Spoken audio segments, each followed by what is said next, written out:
दोस्तों, आप सभी का अपने पीसीएम एग्ज़ाम में स्वागत है। तो दोस्तों, हमारी सीरीज़ चल रही है बहुत ही बेहतरीन और बहुत ज़बरदस्त रक्त परिसंचरण तंत्र।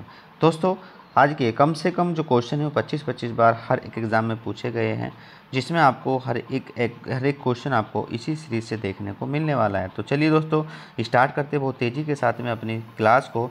तो क्वेश्चन नंबर पहला आपके बीच में आ चुका है दोस्तों। सभी बच्चे इसका आंसर देके चलने वाले हैं। तो दोस्तों चलिए इसका आंसर दीजिएगा तेज़ी से, क्या इसका आंसर होने वाला है। तो दोस्तों, रक्तदाब को मापने वाला यंत्र या उपकरण कहलाता है दोस्तों, वो कहलाता है स्फिग्नोमोनोमीटर इज करेक्ट, आपका आंसर हो जाता है। तेज़ी के साथ में हम अपने आंसर को लेके चलने वाले हैं। क्या होता है स्फिग्नोमोनोमीटर इज अ करेक्ट आंसर आपका हो जाता है। तो दोस्तों, रक्तदाब जैसे ब्लड प्रेशर हाई हो जाना, क्या मतलब एकदम नींद आती है बहुत ज़्यादा या फिर बहुत ज़्यादा गर्मी लगती है, तो वो कंडीशन क्या होती है, हम किससे मेजर करते हैं, वो हम करते हैं रक्तचाप मापी होता है या फिर स्फिग्नोमैनोमीटर इस करेक्ट आपका आंसर हो जाता है। क्वेश्चन नंबर 2 आपके बीच में, उच्च रक्तचाप शब्द का उपयोग किसके लिए किया जाता है या किसके उपयोग के लिए होता है।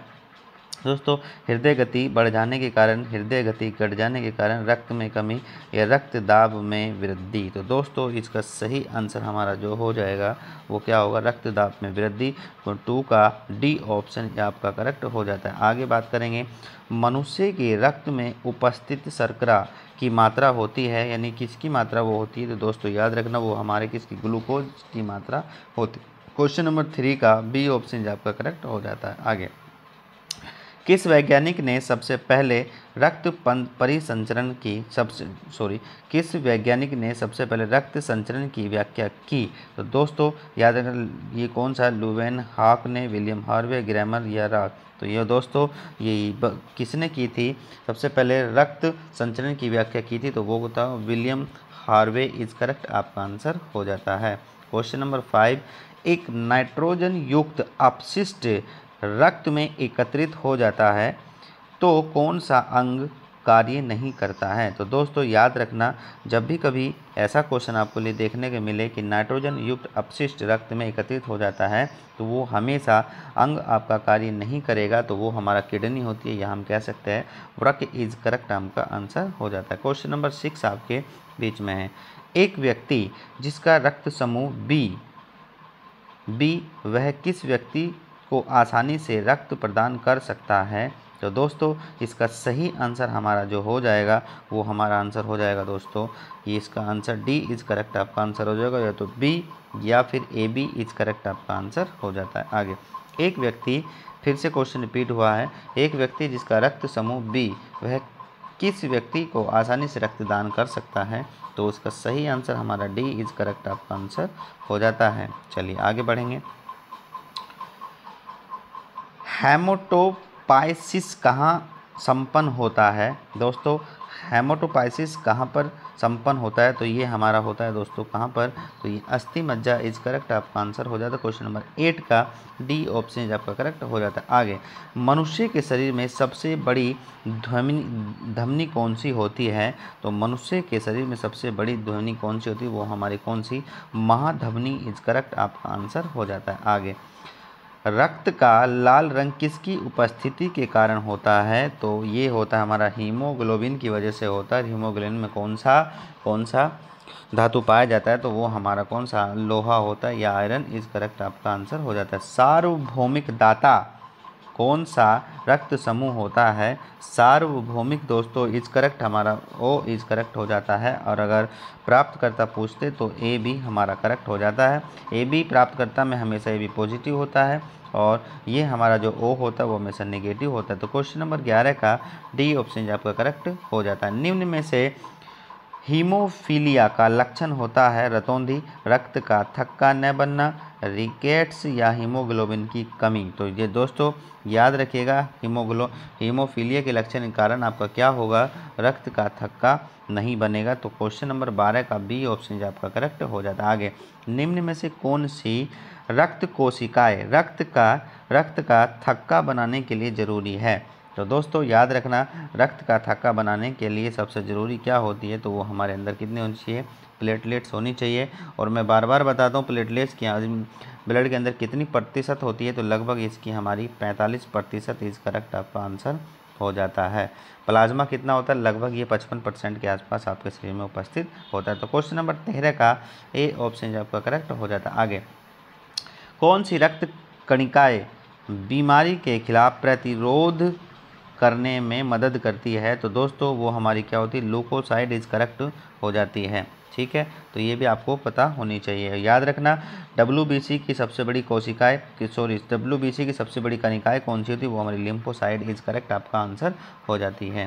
तो क्वेश्चन नंबर 15 आपके बीच में है, शरीर का कौन सा अंग कभी भी आराम नहीं करता है, तो दोस्तों वो हमारा क्या हो जाता है, वो हमारा हृदय इज करेक्ट हो जाता है, लेकिन रेस्ट करता है दो धमनियों, यानी कि हम कह सकते हैं कि दो धमनियों के बीच में, जो दो धमनियों के बीच का जो अंतराल होता है उस समय वो रेस्ट करता है। तो ये क्वेश्चन भी आपसे कई बार पूछा गया है। तो क्वेश्चन नंबर 15 का डी ऑप्शन आपका करेक्ट हो जाता है। आगे, निम्न में से कौन रक्तदाब से संबंधित है, तो दोस्तों याद रखना, रक्तदाब से जो संबंधित होता है वो हमारी एड्रिनल ग्लैंड होती है, यानी कि जिसको हम कहते हैं क्या, अधिवृक्क कहते हैं।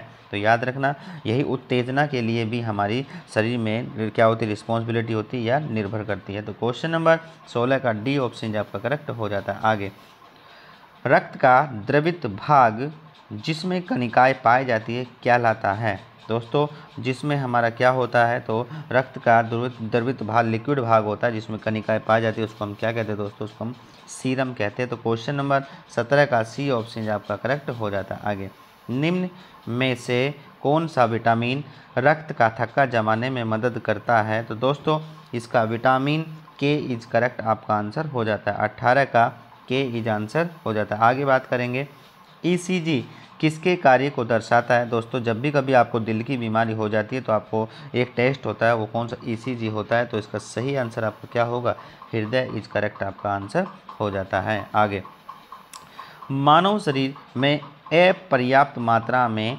रक्त की आपूर्ति को क्या कहते हैं, दोस्तों इसको हम कहते हैं क्या, मानव शरीर में अपर्याप्त मात्रा में रक्त की आपूर्ति क्या कहते हैं, इसको इस्केमिया कहते हैं या हाइपरमिया कहते हैं, हीमोस्टोसिया कहते हैं या हीमोरेज कहते हैं। तो ये दोस्तों इसका सही आंसर क्या होगा, हाइपरमिया इज करेक्ट आपका आंसर हो जाता है। क्वेश्चन नंबर 20 का बी ऑप्शन आपका करेक्ट हो जाता है। आगे, सामान्य रक्तदाब क्या होता है, दोस्तों सामान्य रक्तदाब कितना होता है, तो इस ऑप्शन के हिसाब से हमारा ऑप्शन ए इज करेक्ट हो जाएगा, 80/120 mmHg। Hg क्या होता है दोस्तों, ये एक पारा होता है। ठीक है जी, चलिए आगे बढ़ेंगे। ऑक्सीजन का परिवहन रक्त में किसकी मदद से होता है, तो हमारे पास में जो क्या होता है, ऑक्सीजन कराने के लिए हमारे शरीर में सर्कुलेट कौन कराता है, तो वो हमारा RBC ही कराता है। और RBC जो इसकी पूरी तरह से मदद करता है तो वो कौन करता है, एरिथ्रोसाइड इज करेक्ट आपका आंसर हो जाता है। तो 22 का ए ऑप्शन इज आपका करेक्ट हो जाता है। चलिए आगे, रक्त दाब उच्च होता है, तो याद रखना दोस्तों रक्तदाब उच्च जो होता है वो अलिंद में होता है, तो ये भी आपको पता होना चाहिए। आगे बढ़ेंगे, क्वेश्चन नंबर 24 आपके बीच में है, कौन सी नलिका रक्त को फेफड़ों तक ऑक्सीकरण के लिए ले जाती है, फेफड़ों की धमनियाँ या फेफड़ों की सिराएं या फेफड़ों की धमनी सिराए जोड़ या दाया निलय। तो दोस्तों इसका सही आंसर जो होगा फेफड़ों की धमनियाँ इज करेक्ट आपका आंसर हो जाता है। 24 का ए ऑप्शन आपका करेक्ट माना जाता है। आगे, निम्न में से किसे लाल रक्त कणिकाओं का कब्रिस्तान कहा जाता है, तो दोस्तों कब्रिस्तान किसको कहा जाता है, ये हमारा क्या होता है दोस्तों, ये हमारा लाल रक्त कणिकाओं को जो कब्रिस्तान कहा जाता है वो प्लीहा को कहा जाता है। तो क्वेश्चन नंबर 25 का बी ऑप्शन आपका करेक्ट हो जाता है। लाल रक्त कणिकाओं की अनुमानित जीवन काल कितना होता है, तो दोस्तों इसका सही आंसर जो हमारा हो जाएगा वो लगभग हम बात करेंगे, मैंने आपको बताया था 100 से 120 दिन के आसपास होता है। WBC वाइट ब्लड सेल का लगभग 4 से 5 दिन माना जाता है। आगे बात करेंगे, 27 आपके बीच में है, वयस्क शरीर में सामान्यतः रक्त का आयतन कितना होता है, तो दोस्तों लगभग कितना होता है, ये 5 लीटर होता है। अगर हम परसेंटेज की बात करें तो शरीर के भार का लगभग 7% माना जाता है। 27 का सी ऑप्शन आपका करेक्ट हो जाता है। दोस्तों आगे बात करेंगे, सबसे बड़ी श्वेत रुधिर कणिकाएँ कौन सी होती है? तो याद रखना, मैंने आपको बताया था, वो हमारा लिम्फोसाइट इज आपका करेक्ट हो जाता है। ठीक है जी, लिम्फोसाइट इज करेक्ट हो जाता है। तो क्वेश्चन नंबर 28 का ए ऑप्शन आपका करेक्ट हो जाता है। चलिए आगे, रक्त प्लेटलेट्स के संदर्भ में कौन सा कथन सत्य है? इसमें मुख्य केंद्रक होता है, इसमें फैगोसाइटोसिस की में सम्मिलित होते हैं, इसमें हीमोग्लोबिन का संचयन होता है, क्या होता है, इसमें थ्रोम्बोसाइट होता है। तो दोस्तों इसका सही आंसर हमारा जो हो जाएगा डी ऑप्शन आपका करेक्ट हो जाता है। तो डी ऑप्शन आपका करेक्ट हो जाता है। आगे बात करेंगे, 30 आपके बीच में है। निम्न में से कौन अनाक्सीकृत रक्त शरीर के विभिन्न अंगों से हृदय तक लेके जाता है? तो दोस्तों इसका सही आंसर जो हो जाए वो सिराय इज करेक्ट आपका हो जाता है। 30 का ए ऑप्शन आपका करेक्ट हो जाता है। आगे 31, मानव हृदय का दायां भाग कैसे रक्त ग्रहण करता है? तो शुद्ध करता है या अशुद्ध करता है, मिश्रित करता है, इनमें से कोई नहीं करता है। तो दोस्तों इसका सही आंसर हमारा हो जाएगा ए इज करेक्ट आपका आंसर हो जाता है। दोस्तों 31 क्वेश्चन एडिशनल नॉलेज, साथ में आपका एक नए जोश के साथ में आपका ज़बरदस्त तरीके से आपके शरीर में कौन सी चीज़ कहाँ कैसे रखी जाती है वो सब के बारे में हमने जाना। तो दोस्तों आज के लिए इतना ही, नई क्लास में फिर मिलेंगे, तब तक के लिए all the best, have a nice day.